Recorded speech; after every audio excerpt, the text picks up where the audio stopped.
The kids are the most likely to be abused by the mother, not the father, by the mother. Women have a problem with submission because they view it as it's something that's negative. Rula, are you married? Yes. Is he happy? Oh, that's a weird question. Women are financially incentivized today to leave their husband. Marriage today is like a man jumping into a shark's mouth.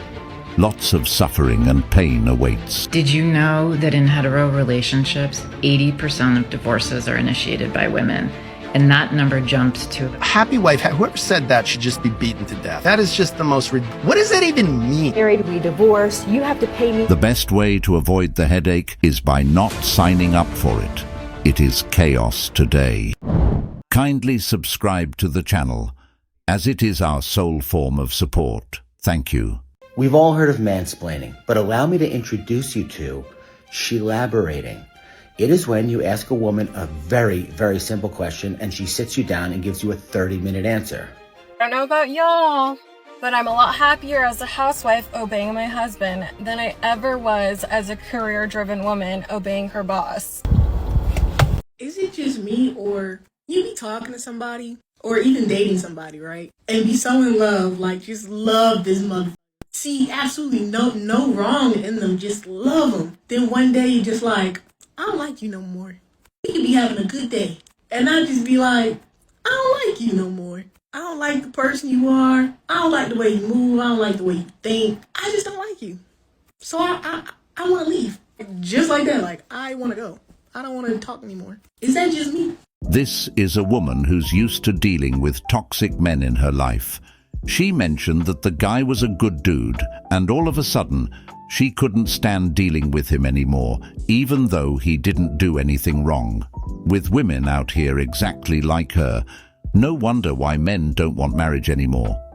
It's like these women are so programmed by negative experiences that they can't handle a healthy relationship when it comes along.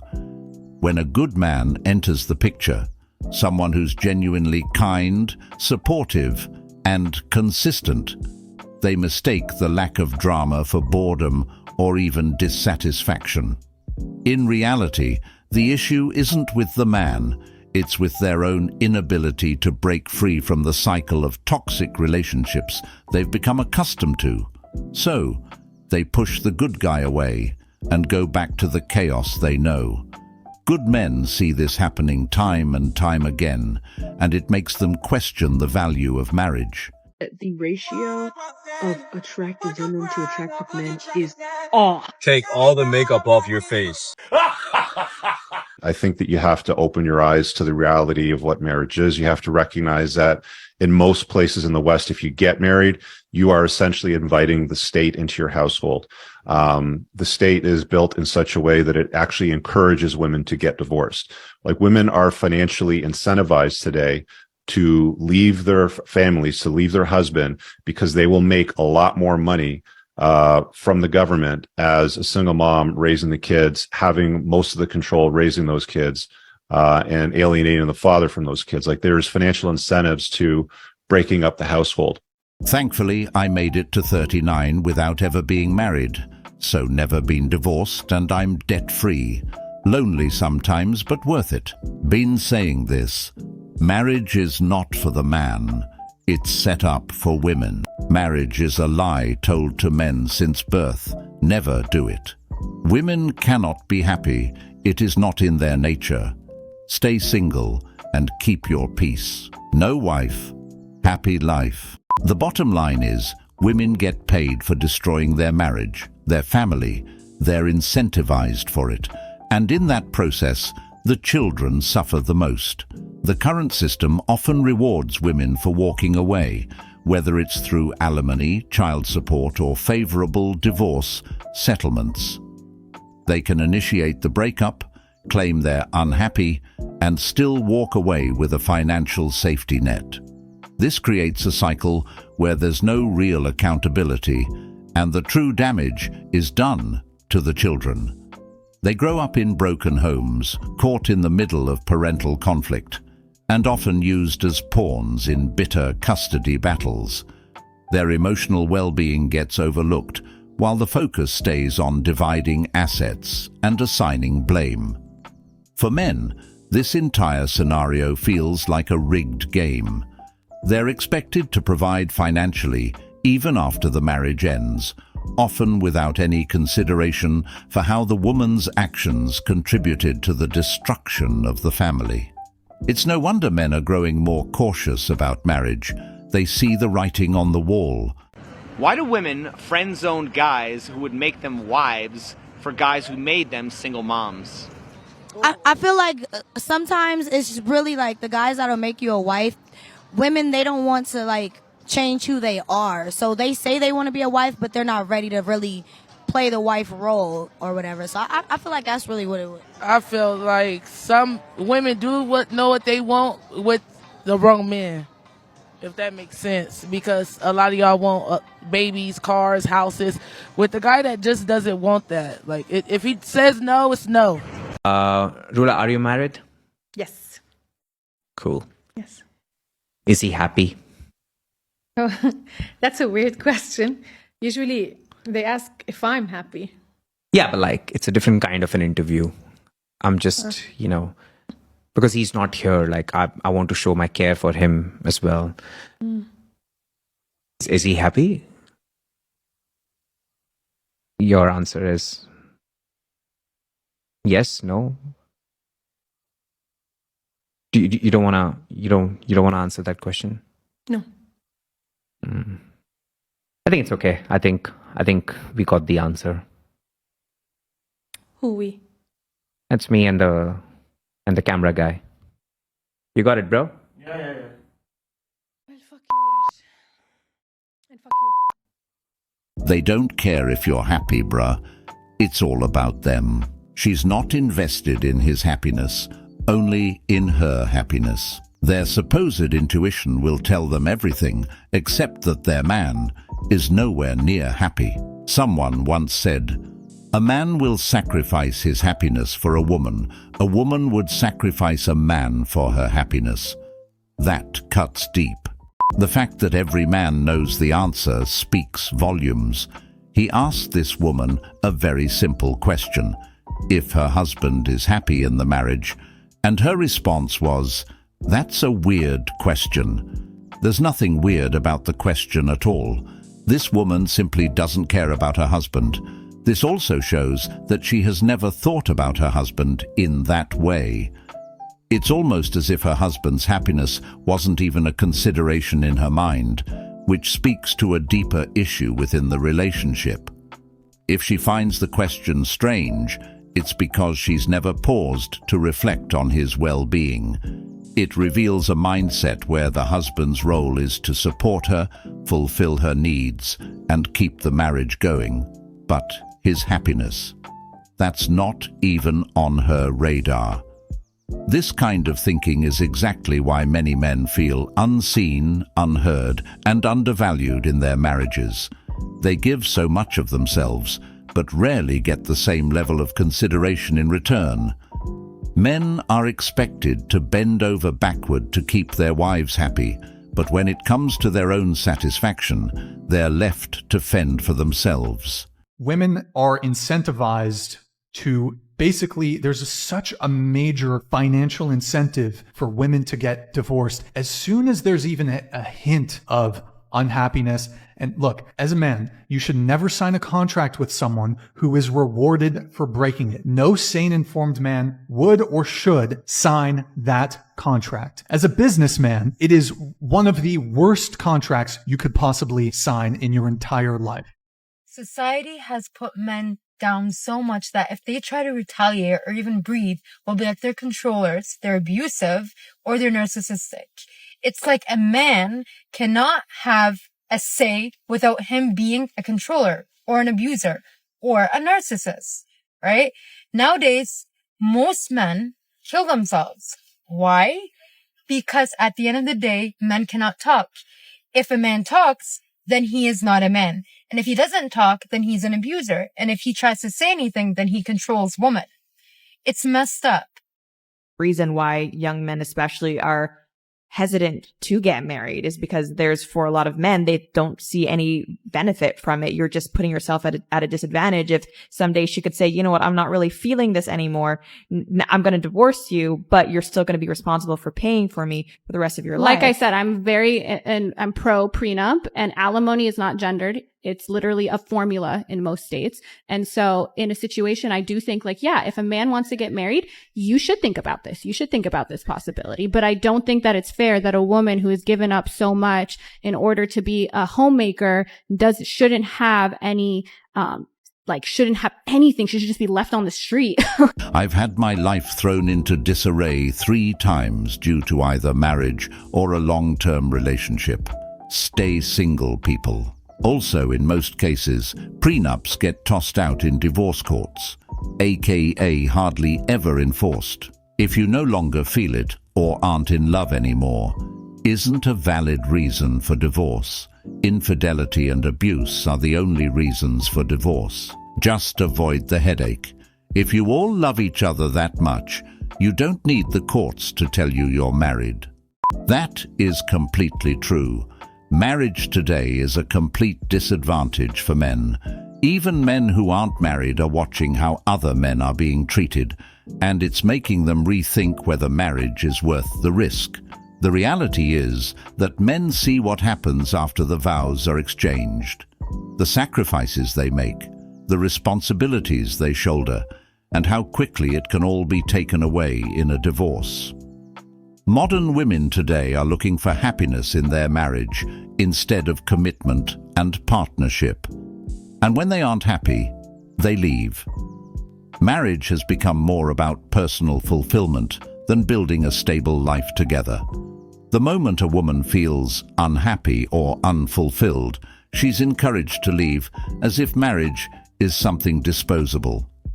There's a constant narrative pushed by society that if a woman isn't happy, she should walk away and pursue her own happiness without considering the long-term consequences for her family, husband, or children. Women have a problem with submission because they view it as it's something that's negative. No. You should be able to submit to your man because you should be able to trust enough in his leadership. And a lot of the times when you men say like, oh, I don't want you going to a bar, I don't want you going to a club, it's because you're a fucking man. You know what happens there. You know that men there just want to or there's weirdos that want to put shit in your drinks, or there's drama, or it's just a whole ass environment that you can't be there to protect your female if it came down to it. You would have to live with that guilt. You know what I mean? She gets assaulted and you can't do nothing about the man that did that to her. You would live with that. And women don't understand that. They think it's control. No, your man's being a protector, as he should. And as a woman, you should respect it. You should honor the fact that your man can see the dangers that you can't. Simple as that. The thing about that is women will submit to their bosses at work, but won't submit to their man in the home. It's a strange double standard that's becoming more and more common. At work, they'll follow the direction of their superiors without question, show respect, and abide by the structure of the job. Yet when it comes to their relationship, the idea of respecting or submitting to their man is seen as offensive or outdated. They think it's control. At work, they understand the need for structure and follow the rules to succeed. But in relationships, many women see submission as giving up their independence or being controlled by their man. When you look at divorce rates between male and female, somewhere between 70-80% of all divorces are initiated by who? Women. Right? 50% of all divorces now end up in divorce, but 70+% are initiated by women. Why? Because there's always something better outside, right? And now, and again, now we're going to get to real controversial topic, right? Well, where does that come from? It comes from options, right? Now, a woman in Ohio that was typically dating in her backyard of town. 500 people, not going to just go on Instagram and find a millionaire in Dubai. I don't know who needs to hear this, but if you have a good man in your life, hold on to him. And what I mean by a good man is not a man who's perfect, but a man who is hardworking and willing to do anything to make you happy. It's the rude awakening that men have needed for thousands of years. I have 4 big things to say about this, but first of all, I'm not quite sure where this belief came from that if more women divorce their husbands, that these men are just going to believe that it was all their fault and they're going to grow and get better. No, there's never just fault on one side, and men know that. Second of all, most men that go through divorce end up losing a lot in the form of lost time with their children and financially through spousal support and child support. So many men just feel victimized by the court system. Thirdly, a lot of these men that get put through the ringer, they eventually build themselves back and they realize that they're a lot happier being single. It's actually a lot more peaceful for them. And fourthly and lastly, a lot of men never want to get married again, or in the first place, because they hear women like this talking about divorce as if it's some sort of punishment for her not being happy, as if his needs and the family's needs have nothing to do with it. And men are smarter than that. Yeah, I don't know where women get this idea either, but it all just sounds like men should just focus on themselves and improve if this is what they have to deal with. Many men have been able to find peace within themselves rather than in a marriage. I mean, ask a divorced man if he would get married again, and you'll often hear a range of responses, but many will say they'd think twice or outright refuse. After going through a divorce, a lot of men realize that investing in themselves, whether through career growth, personal hobbies, or physical fitness, can lead to greater fulfillment than what they experienced in marriage. They find solace in their independence, reclaiming their time and energy that was previously spent trying to make a relationship work. Instead of being tied down by the expectations and frustrations of marriage, they embrace a lifestyle that allows them to pursue their own happiness without compromise. Married, we divorce, you have to pay me child support just for you paying into the system. And then the state turns around and reroutes the money to the mother. The feds, the federal government, pays the states 66 cents for every dollar they take from you and distribute back out.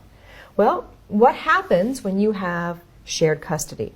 Sometimes you have no child support. There's no financial incentive for the state to, there's no money to be made there, right?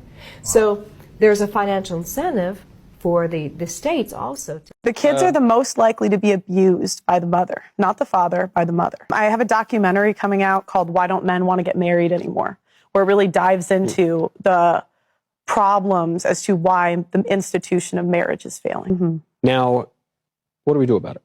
I think the first thing you need to do is switch the laws to make them more favorable and fair. So, for example, the tender years doctrine, do you know what that is? The tender years? No. That assumes that the mother is the best one for the child under the age of 7. In some states, it extends to 16. Yeah. That's an openly sexist law. Yeah. But what evidence do we have that the mother is the best one with the children? Well, the kids are the most likely to be abused by the mother, not the father, by the mother. The way the laws are set up, it punishes men for being traditional. So in the last 50 years, women have worked more. Hold on, you're saying that children are more likely to be abused in a traditional family with mother and father, or you're saying single father and single mother? Women are the most likely the ones to abuse the child. And even if you include, you think murder, right? Yeah. So 1 out of 3 women's had an abortion. I've seen some numbers that say 1 out of 4, but the point is still the same. If 1 out of 4 men committed murder, my whole point is that I think that men should be entitled to their children. I don't think it's fair the way the system is. You know, regardless of where you fall, it's not fair that women get custody 90% of the time. It's not fair that men are always paying alimony, they're always paying child support, and that they're punished for being traditional. Because the more time they spend providing for their family, the way they calculate it in child support is they kind of do I gotcha. You know, you did the right thing. You provided for your family. Why are you punished in child custody cases? That's correct. This imbalance in the system leads many men to question the very concept of marriage.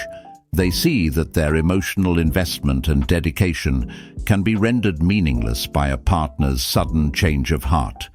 The reality is that many men are left feeling like they're walking on eggshells, constantly trying to meet their partner's needs, while knowing that if she isn't happy, it can all fall apart in an instant. This just shows that even when a man is being a good man and taking care of his family, If the woman doesn't feel happy anymore and wants a divorce, he can get punished for it. It's all downsides. No matter how committed he is or how hard he works to provide for his family, if his partner decides she's unhappy, he often bears the brunt of the consequences. He can lose half of his assets, be required to pay alimony, and sometimes even face a challenging custody battle. Save yourself the headache.